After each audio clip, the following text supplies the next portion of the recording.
Shalom, bien-aimés dans le Seigneur, nous sommes dans la joie de nous retrouver pour notre méditation au pied du grand roi et nous sommes à la fin de notre semaine de méditation.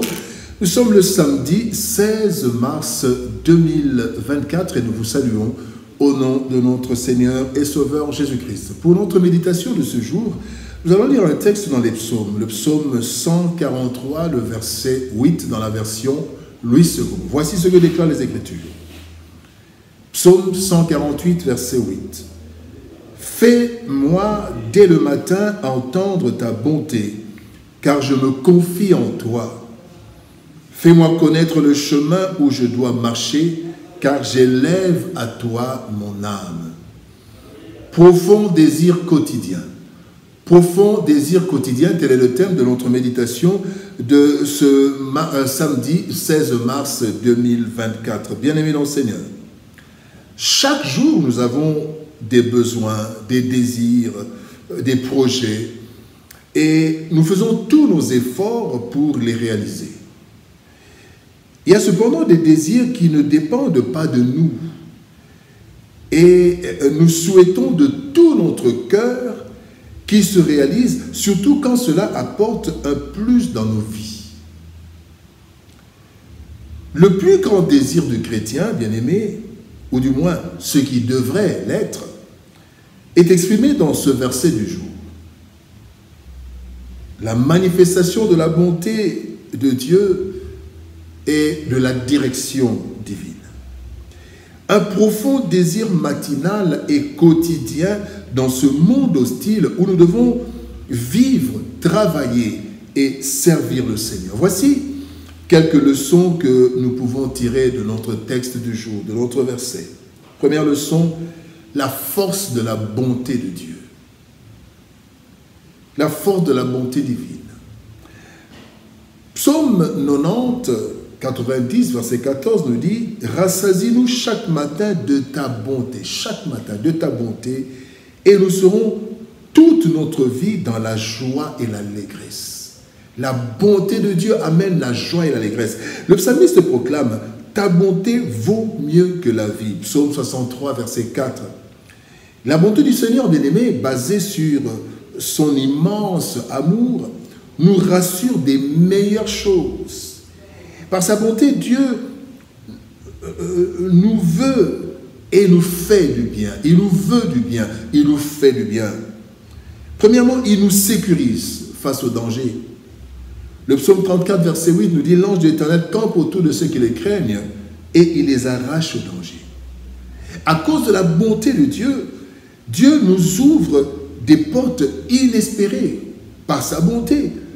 Éphésiens chapitre 3, verset 20, il dit « Il peut faire infiniment au-delà de tout ce que nous demandons ou pensons. » Et enfin, à cause de sa bonté, par sa bonté, Dieu nous fait réussir dans nos entreprises, malgré toutes les adversités.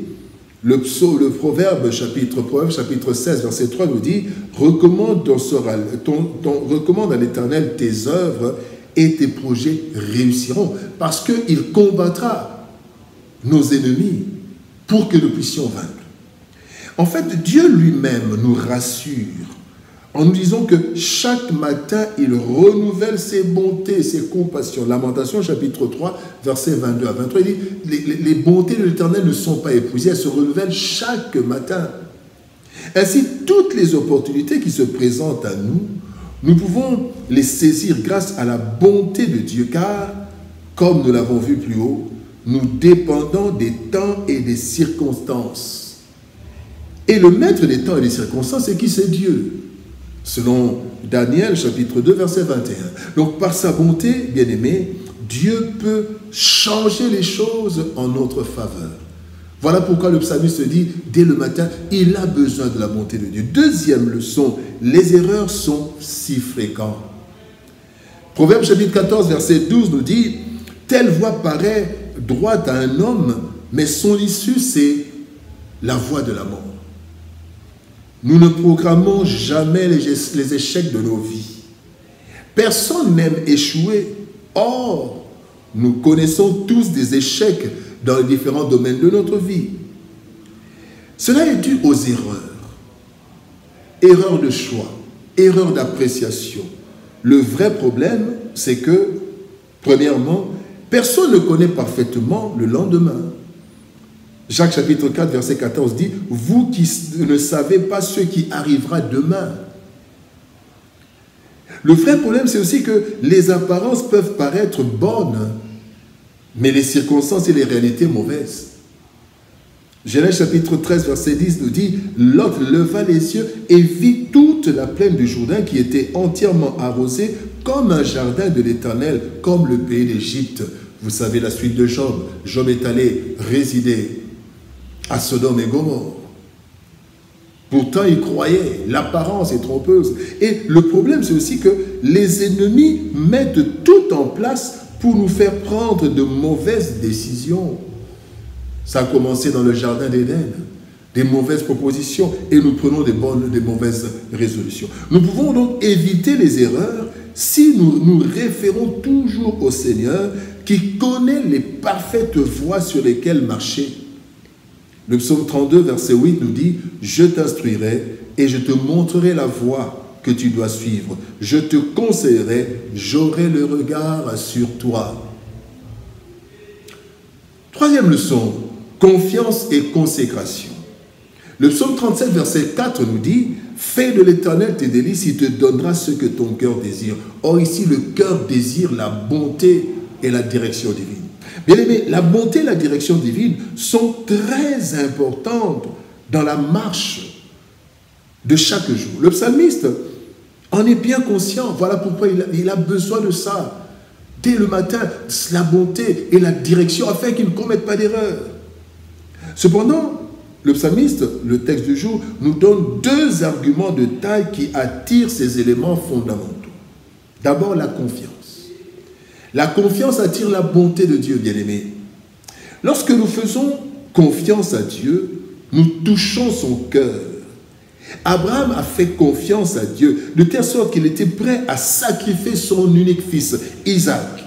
Il a touché le cœur de Dieu. Quand vous lisez dans Genèse chapitre 22, verset 12, le Seigneur dit « Maintenant je sais que tu me crains ». Et la Bible nous montre le degré de confiance d'Abraham dans Hébreux chapitre 11, verset 19, où il est dit que Abraham, en faisant cela, il avait tellement confiance en Dieu qu'il pensait que Dieu avait même le pouvoir de ressusciter son fils. Quelle confiance! Alors qu'en ce moment-là, on ne parlait même pas encore de résurrection. Deuxième élément, c'est la consécration. Il dit, j'élève mon âme vers toi. L'attachement, l'intimité. Donne l'occasion, bien-aimé, à Dieu de nous montrer le chemin qu'il faut suivre. En effet, bien-aimé, nous vivons dans un monde avec beaucoup de bruit et de distractions. Plusieurs n'arrivent pas à écouter Dieu ou à discerner sa voix, tel que Job le dit. Job chapitre 33, verset 14 nous dit « Dieu parle cependant tantôt d'une manière, tantôt d'une autre, et l'on n'y prend point garde, parce que nous n'avons pas assez de consécration. » Bien-aimé, la confiance appelle la bonté et la consécration appelle l'orientation divine. Chaque jour, bien-aimé, nous nous levons avec des projets, mais nous ne savons pas de quoi sera faite la journée. Nous dépendons en partie des temps et des circonstances, selon Ecclésiaste chapitre 9, verset 11. Et le monde met devant nous plusieurs voies, paraissant parfois toutes belles et sûres. Pourtant, un mauvais choix peut être désastreux pour l'avenir. Devant ces incertitudes, nous avons besoin, au-delà de nos efforts, nous avons besoin de la bonté et de la direction divine, afin de marcher et d'atteindre les meilleurs objectifs de vie, agréés et sécurisés par Dieu. Notre plus profond désir quotidien doit être la manifestation de la bonté de Dieu ainsi que son orientation. Prions. Père de gloire, nous te bénissons et te rendons grâce pour ton amour et ta bonté. Merci parce que, Seigneur de gloire, nous avons à notre disposition ta bonté et ton orientation. Et aide-nous, Seigneur de gloire, à toujours avoir confiance en toi afin que tu manifestes ta bonté et que nous puissions, Seigneur de gloire, nous consacrer à toi pour avoir la rue, l'orientation, la direction, le chemin que nous devons suivre. Bénis ta parole éternelle, bénis ton peuple, bénis ce week-end Au nom de Jésus-Christ, nous avons ainsi prié, Père. Amen. Bien-aimés dans le Seigneur, que Dieu nous bénisse. Shalom, au revoir, bon week-end et par la grâce de Dieu, nous nous retrouvons le lundi pour une nouvelle série de méditation au pied du grand roi. Shalom, au revoir, bon week-end et à lundi.